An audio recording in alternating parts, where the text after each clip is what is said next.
Dans la tribu de Benjamin, à Silo, se trouvait le sanctuaire où Élie, le sacrificateur, officiait selon la loi de Moïse.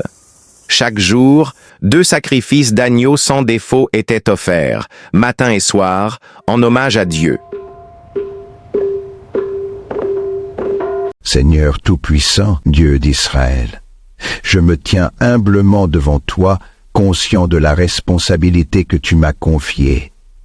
Je te prie d'étendre ta main de bénédiction sur ton peuple, afin qu'il trouve paix, justice et prospérité. Protège-les de tout mal, purifie leur cœur et guide-les sur le chemin de la droiture. Que la paix et la bénédiction de l'Éternel soient sur ce lieu sacré, et que mon service contribue à la paix de mon peuple. Que la lumière divine continue de guider leurs pas. Silo, centre religieux avant Jérusalem, accueillait le peuple lors de fêtes comme la Pâque, où ils apportaient des sacrifices pour demander des bénédictions ou pour expier leurs péchés. Seigneur Tout-Puissant, ton serviteur se fait vieux et je suis fatigué. Je suis prêt à prendre ma retraite et à laisser la place à mes enfants, confiant que tu continueras à guider leur chemin. Accorde-leur sagesse, force et foi pour poursuivre l'œuvre que tu as commencée à ton serviteur que je suis. Je te loue et je te rends gloire, maintenant et à jamais. Je ne pourrai plus m'approcher de l'arche de l'Alliance, que je la touche pour la dernière fois. Le moment est venu pour moi de les annoncer la bonne nouvelle. Élie, vieillissant, se préparait à céder sa place à ses fils, Ophni et Phiné. Malheureusement, ces derniers, corrompus, prenaient des parts de viande avant même que l'offrande ne soit consacrée, violant ainsi les commandements divins. Ce bon morceau de viande est à nous. Pourquoi attendre que l'offrande soit consacrée?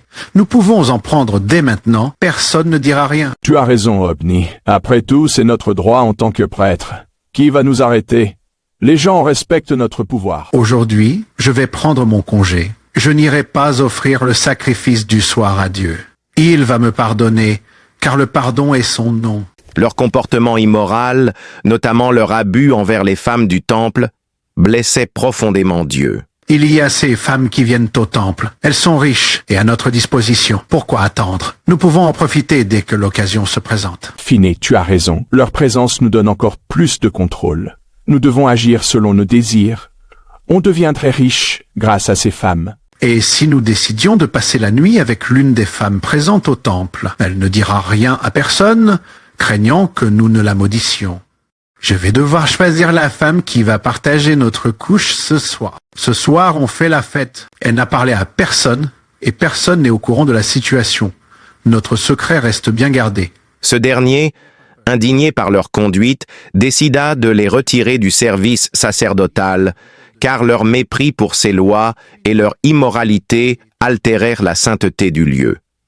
Papa m'a dit que Dieu n'est pas content de nous, et que l'on devrait servir Dieu avec crainte. Mais je ne crois pas à ce que ce vieux dit. Je pense qu'il nous envie. Dans cette période de crise spirituelle, Dieu ressentait un grand mécontentement envers la déchéance morale des fils d'Élie. Leur comportement déshonorait le sanctuaire et trahissait la confiance divine. Il cherchait un homme fidèle sur qui compter, car Élie, le sacrificateur, avait pris sa retraite et ne pouvait plus assurer la direction spirituelle du peuple. Parmi les habitants de Rama vivait un Lévite nommé Elkana, qui avait 2 femmes, Pénina et Anne.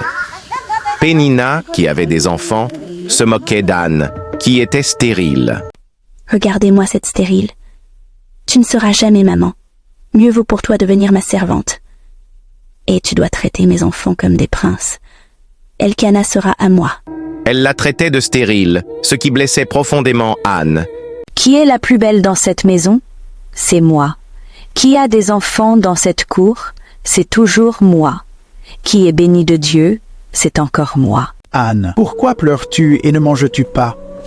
Pourquoi ton cœur est-il attristé? Est-ce que je ne vaux pas pour toi mieux que 10 fils? Le jour où tu vas accoucher dans cette maison, je veux changer de nom. Regardez-moi cette stérile, voleuse de mari. C'est pas parce que j'ai pas d'enfant que je suis stérile. Je vais arrêter de croire en cela. Je refuse d'être une matrice stérile. Je suis le vase de la promesse. Un jour, alors qu'elle se rendait à Silo, Anne sentit en elle un besoin sincère de Dieu.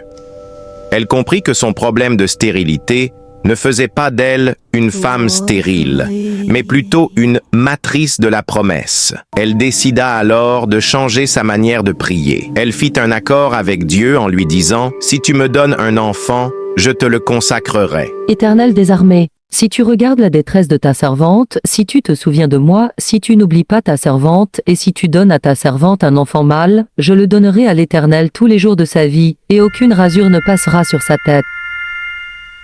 Elle fit cette promesse avec foi, croyant que Dieu, fidèle à ses promesses, exaucerait sa prière.